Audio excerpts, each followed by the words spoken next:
Paano ang kwento nyo tungkol doon sa bahay na kulay puti sa Kaingin na kung tawagin ay Biangge House? Ano mo yan, ha? Kami, Ah, wala, inaano lang na, di ba? Eskwela namin yun. naging eskwela niya, ho. Eskwelahan, no?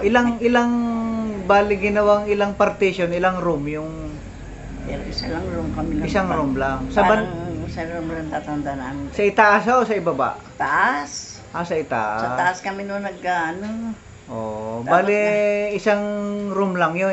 Anong grade po tsaka anong section? May section na ho ba na? Wala Wala pa. pa. Ang teacher namin noon si Mr. Vice. Oo. Si Ma'am Pelahia. Pelahia Oo, Narvaez. Si Ma'am, kaya patay na rin nata yun. Bali, anong grade po kayo nung pumasok doon? Grade 1. Grade 1 hanggang grade 3. Pagdating lang ng grade 4 kami napunta dito sa elementary. Grade 1 to 3, diyan kayo sa may Biangge House sa Kaingin. Diyan kami nag-ano. Tapos ay grade 4 na, saka lang kayo lumipat sa Central. Oo, ang teacher namin si Porong. Anelis ba yan? Oo. Ibig sabihin, ano bang year ko kayo pinanganak ko? 44. 44. Di pumasok kayo ng grade 1, 1953, 52.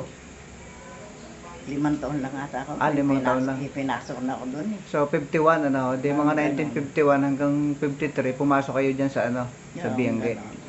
Oo. Yung pala Wala tumanggap sa amin eh. Wala ang age niya. Sabi pa nga sa amin, pagka nagaganyo na yung tainga nyo, pwede na kayo pumasok. Ay, abot nyo na ang tainga niya nung 5 years old.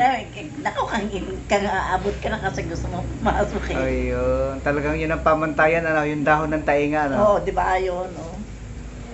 Ano ang pangalan niyo pa? Ako? Aurora. Aurora Casusola. Mm-mm. Ilan taon na po kayo ngayon?